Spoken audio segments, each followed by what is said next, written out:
अब हम बात करेंगे असम विधानसभा चुनाव की। असम विधानसभा के चुनाव में अब बस चंद दिनों का वक्त बचा है। प्रचार वार अपने चरम पर है। आज हम बात करेंगे सरुपाथर विधानसभा की। सरुपाथर विधानसभा 1967 में स्थापित एक ऐतिहासिक निर्वाचन क्षेत्र है और यहां फिलहाल 2021 के विधानसभा चुनाव में बीजेपी के विश्वजीत फुकन ने जीत हासिल की थी और इससे पहले रोजलिना तिर्की उन्हें हराया था लगभग 40,000 मतों से। इस बार जेवीएम ने भी वहां अपना दावा ठोक दिया है, अपने प्रत्याशी उतार दिए हैं। हेमंत सोरेन भी वहां लगातार प्रचार कर रहे हैं, जेवीएम के नेता भी वहां के दौरे कर रहे हैं। अब बात करेंगे सरुपथार सीट की। तो इस सीट में फिलहाल समीकरण क्या है, पिछला इतिहास क्या रहा है, जेवीएम की मौजूदगी समीकरणों को कहां तक प्रभावित कर रही है, इसके लिए हमारे साथ हमारे वरिष्ठ सहयोगी राकेश रंजन जी जुड़े हुए हैं।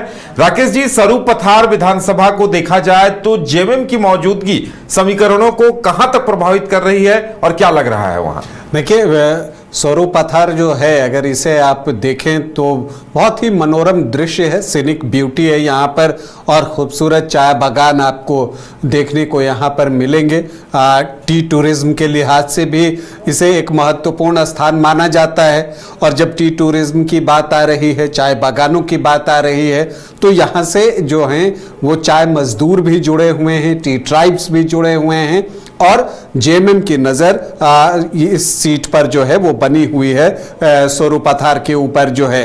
अगर आप देखिए तो यहाँ से साहिल मुंडा को जो है जेएमएम ने अपना प्रत्याशी बनाया है। मुख्यमंत्री झारखंड के हेमंत सोरेन, उन्होंने जो है सरुपथार में जाकर चुनाव प्रचार किया साहिल मुंडा के लिए और उनकी जमकर तारीफ की है और कहा है कि ये वक्त है कि जो आपके अधिकारों के लिए लड़ता है उसको आप नेतृत्व प्रदान करें। उनको भरोसा है कि जो टी ट्राइब्स के वोट हैं वो इस चुनाव में जेएमएम की तरफ शिफ्ट होंगे, ऐसा मुख्यमंत्री झारखंड हेमंत सोरेन को लगता है।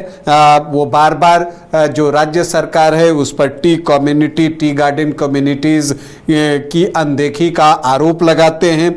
लैंड पट्टा का जो अधिकार दिया गया है उसे बस महज एक दिखावा मानते हैं, गिमिक बोलते हैं उसे।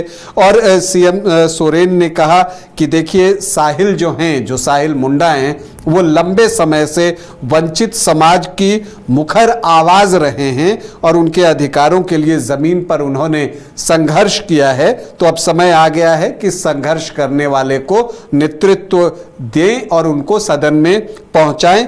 युवाओं से बदलाव का उन्होंने आह्वान किया है। तो इसी से लगता है कि जेएमएम इस सीट को लेकर जो है कोई कोर कसर नहीं छोड़ना चाहता, क्योंकि उसको ये सीट एक ऐसी सीट लगती है जहां पर वो उलटफेर कर सकता है। हालांकि ये इतना आसान नहीं होगा, क्योंकि यहाँ पर आप देखें तो बीजेपी के विश्वजीत फुकन जो हैं वो अभी सिटिंग एमएलए हैं और उनके काम का उनको भरोसा है कि उन्होंने जो डेवलपमेंट के काम किए हैं सरुपथार में, उसका फायदा जो है उनको मिलेगा। दूसरी तरफ देखिए, यहाँ पर कांग्रेस ने अपना प्रत्याशी नहीं दिया है और असम जातीय परिषद एजेपी उसने अपना प्रत्याशी उतारा है। जीवन चुटिया को उन्होंने अपना प्रत्याशी बनाया है। जीवन कुछ दिनों पहले तक बीजेपी में ही थे और अब जो है वो एजेपी में आ गए हैं, मतलब असम जातीय परिषद के, या असम जातीय परिषद का कांग्रेस के साथ गठबंधन है, तो उसी गठबंधन में वो शामिल हैं। असम सम्मिलित मोर्चा जो है वो कांग्रेस ने बनाया है कई दलों को मिलाकर।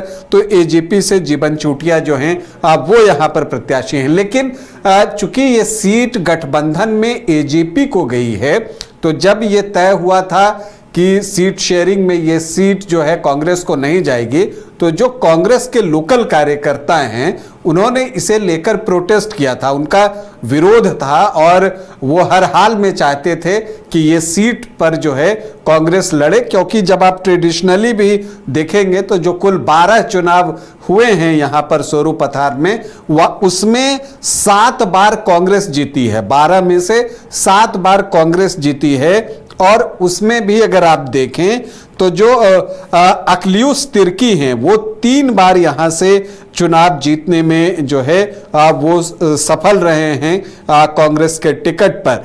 और इसके अलावा रोजलीना तिर्की हैं, वो भी यहाँ से चुनाव जीत चुकी हैं। रोजलीना तिर्की जो हैं वो अक्लियोस तिर्की की बेटी हैं और पिछला चुनाव वही यहाँ से लड़ रही थी रोजलीना तिर्की, हालांकि तब वो हार गई थी। और यही वजह है कि इस बार जो है उनको खुमताई से कांग्रेस का उम्मीदवार बनाया गया है, क्योंकि ये सीट जो है असम जातीय परिषद को लड़ने के लिए कांग्रेस ने गठबंधन में दिया है। तो एक दिलचस्प स्थिति यहां पर बनते हुए दिखाई दे रही है।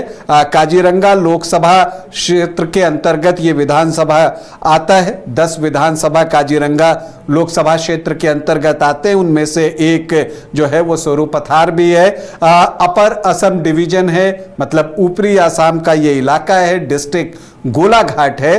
और जब ये ऊपरी असम डिवीजन है तो आप ये समझ लीजिए कि बीजेपी का यहां पर स्ट्रांग होल्ड है। और 2021 के चुनाव में जो गोलाघाट जिले की 5 सीटें थी, वो 5 की 5 सीटें एनडीए ने ही जीती थी बीजेपी के नेतृत्व में। तो बीजेपी एक बार फिर से यहां पर जो है जीत हासिल करना चाहता है कि उसको यहां पर कामयाबी मिले।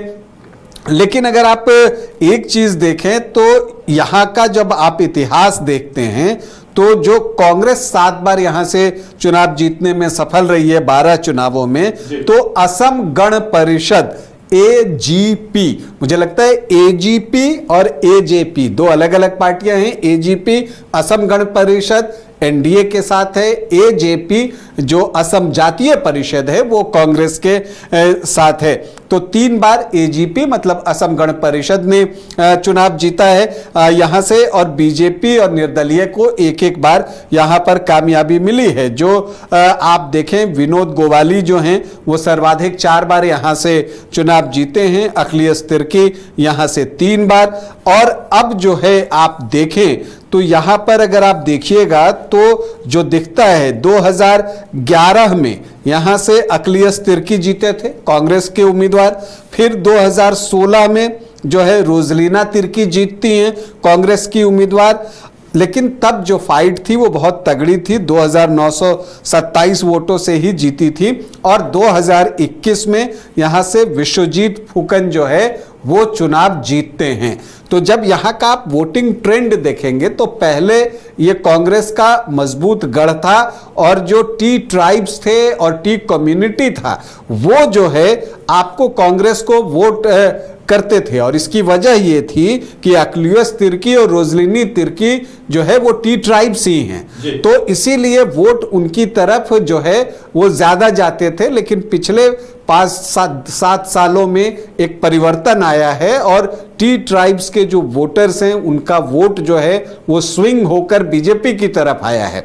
अब जेएमएम ने यहां से अपना प्रत्याशी दे दिया है। तो देखिए एजेपी के लिए परेशानी ये है कि जो कांग्रेस के कार्यकर्ता हैं वो उनका कितना साथ देते हैं, क्योंकि जो असम जातीय परिषद के जीवन चुटिया हैं वो बहुत कुछ जो है वो कांग्रेस के ऊपर निर्भर हैं, क्योंकि ये कांग्रेस के स्ट्रांग होल्ड वाले इलाकों में था। लेकिन वहां कार्यकर्ताओं में नाराजगी है, तो इसकी कीमत जो है जीवन को चुकानी पड़ सकती है। और अगर चूंकि रोजलीना तिर्की यहां से नहीं लड़ रही हैं और ये जो टी ट्राइब्स का वोट है वो टुवर्ड्स जेएमएम शिफ्ट होता है, और कुछ वोट जो एंटी इनकम्बेंसी का है वो बीजेपी की तरफ से कटके जो है वो निकलता है। और अगर टी ट्राइब्स के वोट एक जगह जहां गोलबंद हो रहे होंगे, अगर वो वोट उधर की ओर चला जाता है अल्पसंख्यक वोटों के साथ, जो कि 9.5% के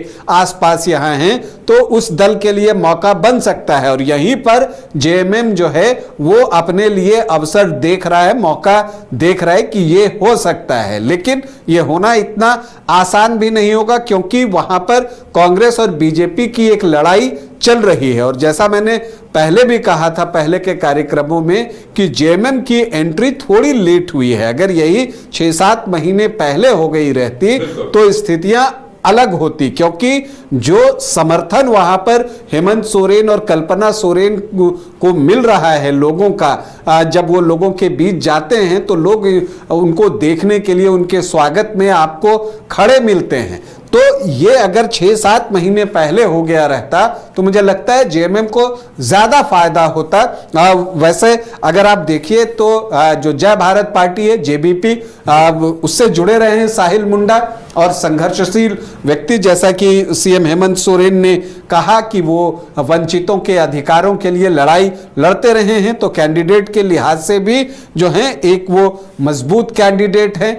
लेकिन ऐसा दिखता है कि विश्वजीत फुकन और जीवन चुटिया के बीच भी एक मुकाबला यहां पर देखने को मिलता है। अब इसमें जो टी कम्युनिटी है वो वोट किधर जाता है, अगर एक मुश्त किसी की तरफ चला गया तो वो सीधे मुख्य मुकाबले में आ जाएगा। तो जेएमएम की तरफ अगर वो एक मुश्त चला जाता है तो फिर अल्पसंख्यक वोट उस तरफ शिफ्ट हो सकते हैं, क्योंकि अल्पसंख्यक इस बात का इंतजार करेंगे कि बीजेपी से बिल्कुल निकट में कौन सा प्रतिद्वंद्वी है जो तुरंत में दिखता है, तो जो दूसरे स्थान पर दिखेगा उधर वो शिफ्ट हो सकते हैं। तो एक चूंकि चुनाव वहां रोजलिन तिर्की लड़ रही हैं और कई बार जीत भी चुकी हैं, तो ऐसे में जेएमएम की मौजूदगी इस बार किसे नुकसान पहुंचाएगी ये भी कुछ कहा नहीं जा सकता है। जैसा मैंने आपको कहा कि रोजलिना तिर्की जो कि पिछली बार यहां से चुनाव लड़ी थी और वो लोकसभा का चुनाव भी इस बार जो है काजीरंगा से वो लड़ी हैं, लेकिन इस बार चूंकि ये सीट असम जातीय परिषद को चला गया